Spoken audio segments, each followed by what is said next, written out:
저희 특위에서 전현희 이 총괄위원장님도 설명을 했지만 내란 특별재판부 용어가 정확히는 당에서 쓰는 용어는 내란 전담재판부다라고 이제 했잖아요. 그래 어제 그 취임 100일 기자 간담회에서 대통령께서도 그게 왜 위헌이냐 하고 설명을 주셨는데 왜 위헌이 아닌지 한번 설명 좀 부탁드리겠습니다. 예.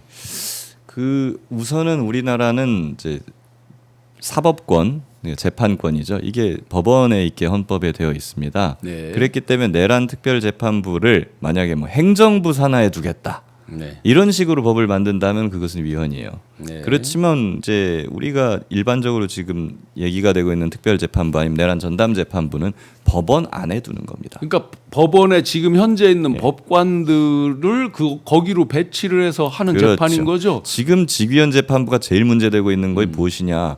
신속하게 재판을 안 해요. 네. 예전에 박근혜 최순실 때는 막 일주일에 기일을 막 4번 잡기도 했었어요. 네. 근데 막 지금 직위원 재판부 보십시오. 1, 2주에 한 번 막 잡는단 말이에요. 네.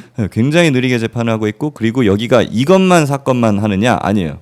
일반 사건들 원래 하던 사건들도 지금 다 재판하면서 하고 있어요. 그러니까 속도가 안 나가는 거거든요. 그러니까 이 내란 사건만을 전담해서 할 수 있는 재판부를 법원 내에 따로 하나 만들어서 요것만 전담케 하고 신속하게 하자. 그리고 직위원 재판부 국민이 못 믿으니까 다른 판사들로 임명해가지고 이걸 신속하게 하자는 게 내란 전담 재판부인 것이고 그렇게 했을 때는 기존의 법관이나 판사들을 중에서 이제 내란 전담 재판부를 담당할 재판부를 그렇죠. 뽑는 네. 것이고 재판부도 법원 안에 있고 그리고 여기가 1심이나 2심까지는 할 수 있겠습니다만 결국에 3심은 대법원에서 하는 거거든요. 그렇죠. 그렇기 때문에 이것은 위헌성 논란이 1도 없다. 정말. 지금의 사법 체계 내에서 이루어지고 있는 거잖아요, 정확하게. 그렇습니다. 예. 근데 이제 SNS나 이런 데서 그 가짜 뉴스, 소위 이제 허위 선전선동하는 거에 보면 뭐 대통령이 다 뭐 지명한다, 또 뭐 민주당에서 좌지우지한다, 또 밖에서 뭐 누구랑 친한 사람들로 예. 뭐 법관을 뭐 저기란다. 다 가짜 뉴스죠. 물론 다 가짜 거짓말이죠. 뉴스고 네. 그리고 사실 말씀하신 대로 진짜 그렇게 하더라도 위헌이 아닙니다. 아 그렇게 해도요. 예. 오. 아닙니다.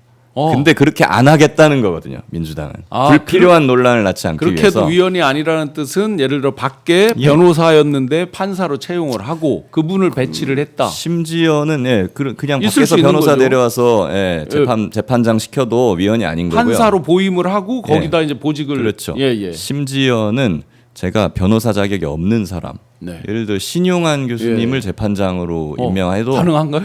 그거 위헌이 아닙니다. 가능합니다. 빨리 시켜주세요. 지금 왜 그러냐면 우리 헌법에 보면은 법관의 자격은 법률로 정한다 이렇게 돼 있어요. 오, 예. 헌법으로 정하는 게 아닙니다. 어허. 그래서 법률로 그냥 정하면 되는데 우리 법에는 법관의 자격은 변호사 있는 사람, 네네. 이 법관의 자격이 있다 이렇게 해놓은 겁니다. 네. 근데 내란 특별재판부 법에다가 네. 뭐 예를 들어 교수를 뭐 한 10년 한 사람, 예. 뭐 박사학위가 있는 사람, 뭐 이런 쭉 사람도 있죠, 조건들. 법관의 자격이 있다 이렇게 해놓으면 네. 교수님 하실 수 있는 거죠. 제가 그래도 가면 위헌은 아닌 바로 겁니다. 패스트 트랙으로 그냥 바로 그냥 그런데 이제 그렇게 하면은 이제 뭐 어디서 난리를 치겠죠. 네, 그러니까 민주당 입장에서는 그렇게까지는 하지 않겠다라는 네. 거거든요. 네. 그래서 지금 이제 그 전국의 법관, 법원장들이 이제 모였습니다. 조희대 이 대통령 내란 재판부 위헌 아니다라는 발언에 종합적인 검토가 필요하다. 그동안 종합적으로 검토를 안 했나 저희가 어떻게 되는 건가. 그다음에 여당 사법개혁에 공론화를 통해서 충분히 논의가 이루어져야 된다. 공론화의 장은 뭐 요즘은 SNS라든지 여러 언론 채널을 통해서 여론 채널을 통해서 수도 없는 지금 공론화가 지금도 댓글창에서도 엄청난 공론화가 일어나고 있습니다. 조희대 지금 대법원장이 입장을 했고 내란 특별재판부 검토 사법개혁은 공론화를 거쳐야 오늘 전국 법원장 회의 출근길에서 기자들과 질의응답에서 내란 특별재판부 검토를 하는 것이 사법개혁은 공론화를 거쳐야 아주 원론적인 답을 하고 지금 입장을 했습니다. 뭐 당연히 그 공론화를 거쳐야죠.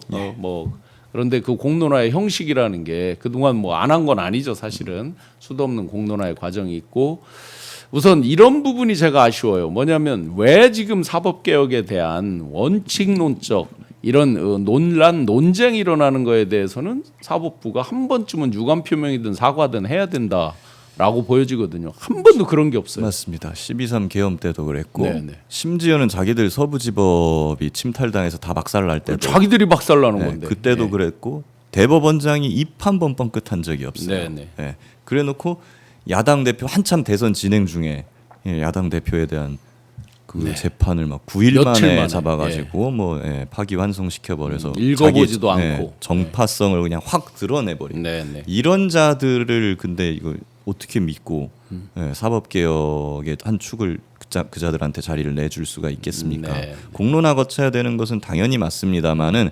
거기에 조희대가 반드시 끼고 들어와야 되는 그 정당성이 네. 지금 과연 있는가? 예, 예. 국민들은 의심하고 있다. 원래 무슨 사건 있고 공론화위원회 이런 거 할 때도 당사자는 배제시키는 거잖아요. 그렇죠. 그게 당연히 맞는 거죠. 왜냐하면 이제 이해충돌이 예, 있을 수가 이해충돌이 있으니까요. 있으니까. 물론 의견 제시 정도는 할 수 있으니까 예. 의견이야 들어볼 수 네, 있죠. 그렇지만 칼자루를 거기다 쥐어줄 수는 없는 거 아니겠습니까? 그러니까 자기들이 공론화해서 자기들이 의견 수렴해서 자기들이 결론 내리고 이건 안 되는 말이 거죠. 안 되는 네. 것이죠. 그리고 사법부 하는 말 자체가 지금 말이 안 되는 것이 네. 아니 자기들이 무슨 사법개혁에 꼭 참여를 해가지고 이렇게 해야 되는 것처럼 이야기를 해요. 네, 네. 자기들 다 배제된 채로 막 입법부에서만 막 이렇게 주도적으로 한다고 막 네. 얘기를 하는데 네. 그럼 말도 안 되는 소리를 하고 있는 거죠. 원래 사법개혁은 법으로 하는 건데 입법권은 국회에 있는 거거든요. 그럼 국회가 입법부가 주도해서 당연히 하는 게 맞는 것인데 그게 아니라고 얘기하면은 말이 안 되는 것이 그러면 뭐 사법부가 지들이 재판할 때 어디 국회 의견 들은 적 있습니까? 네, 네. 말도 안 되는 거잖아요. 국민의힘에서도 이렇게 말을 했어요. 사법부의 권한에 대해서 입법부가 침해를 한다는 식의 말을 했어요. 그건 이거 뭐 침해가 아니잖아요. 법은 국회가 만드는 거잖아요. 그러니까 앞으로 그럼 이렇게 하시죠. 그럼 사법부 국회가 이 법 만들 때 네, 사법부 의견 다 들어서 이렇게 할 테니까 사법부도 재판을 할 때 국회에 다 의견을 물어가지고 들어가지고 하십시오. 네. 신종 협치네 아주. 네, 어제 보니까 이재명 대통령께서 정답을 얘기하시더라고요.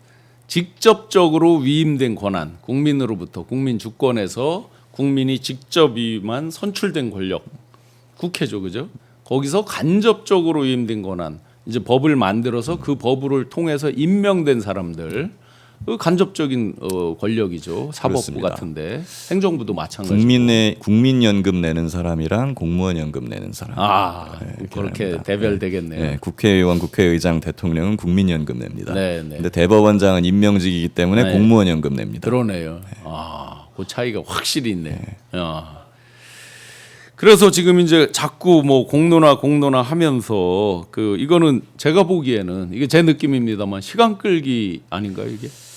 왜냐하면 공론화를 한다는 게 그렇죠. 단계를 예를 들어 법원장끼리만 공론화를 하는 것도 있을 수 있고 전국의 뭐 법관들 그다음에 일반 시민들 뭐 단위가 다 다르잖아요. 맞습니다. 그리고 이제 이번에 법원장들만 조희대가 딱 소집을 했잖아요. 네. 그 법원장들 조희대 대법원장이 자기가 임명한 그렇죠. 자기 측근들이라고 볼 수도 있는 사람들이라 자기 편만 모아놓고 자기 부하들만 모아놓고 목소리 내서 뭐 합니까? 네, 네. 근데 사실 진짜 공론화를 하겠다고 하면은 일반 국민들도 다 참여하는 식으로 가야 될 것이고 그렇죠. 아니면 아예 그냥 전국 법관회의를 열어갖고 일반 판사들도 다 참여하게 하시죠. 네. 그렇게 해갖고 한번 물어봅시다. 일반 판사들한테 야 대법관을 30명으로 늘리려고 하는데 어떻게 생각합니까? 하면은 네. 일반 판사들 뭐라 그럴까요? 나에게도 찬스가 왔어. 드디어 때가 왔어. 그러니까요. 그런데 그 말 나올까봐 지금 예. 그거 안 모으고 법원장들만 모아놓은 거예요. 지금. 뻔히 보이는 술수죠. 대법원 그 이재명 대표 그 재판 빨리 할 때 봤잖아요. 다 뭐 자기 직접 측근은 아니더라도 항상 자기랑 같이 있는 네. 사람들 아니에요. 도저히 믿을 수가 없습니다. 이런 분위기 때문에 그렇는지 지기현 재판부 지기현 그 부장판사가 12월 말까지 끝낸다. 뭐 등등을 일단 표방을 했어요. 그리고 이제 재판 공개에 대한 부분도 자기가 그냥 공개 결정하면 되는 거 아닌가요? 그렇죠. 사실 뭐 의견을 들어서 뭐 피의자 뭐 의견을 들어서 뭐 어쩌고 하던데. 그러니까 재판 회의 공개는 원래 재판장한테 권한이 있는 겁니다. 그렇죠. 그래서 본인이 그냥 여태까지 다 해왔으면 좋았을 것을 예. 이제 와갖고 막 특별재판부나 이런 전담재판부 말이 나오니까는 이제 놀래가지고 앞으로는 좀 하겠습니다. 이게 뭐 하는 겁니까 대체? 그러면 전담재판부 얘기를 안 했으면은 공개 안 했을 거예요? 네. 안 했겠죠.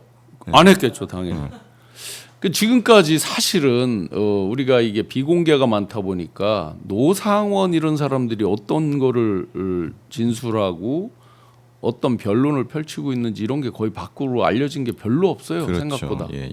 예. 맞습니다. 그래서 사실 그런 차원에서 특별 전담 재판부나 이런 것들이 이제 논의가 되어야 하는 것이 맞다. 네. 사법개혁과 같이. 다만 이제 뭐 시기나 언제 할 건지 말 건지 뭐 이런 부분을 그런 공론화를 통해서 결정을 하면 되는 거죠. 네. 그 국민의힘에서도 사법개혁 특위를 구성해야 된다라고 하면서 또 어떻게 보면 법원과 지금 조희대 그 대법원과 입장을 비슷하게 하면서 끌고 나오는데 이 부분은 어떻게 해석되십니까? 뭐 맞불 작전이 아니겠습니까? 시간 끌기. 예, 본인 입장에서는 그냥 계속 반대만 하다가 그러다 보니 아 이거 저 민주당이 그냥 다 해버리겠구나라고 네네. 하니까 우리도 하자라고 맞불을 놓는 것인데요. 근데 뭐 원래 뭐 국민의 대표들이 모인 곳이 국회고 국회에서 하는 것이 그런 공론화 과정을 거치는 거니까 그럼 뭐 만들어 가지고 의견 개진하라 하십시오. 우리는 의견 듣고 그게 합당한 부분이 있으면은 일부 반영하고 아니면 말고 해가지고 우리는 그냥 우리의 일정에 우리의 스케줄대로 가면 되는 것입니다. 네.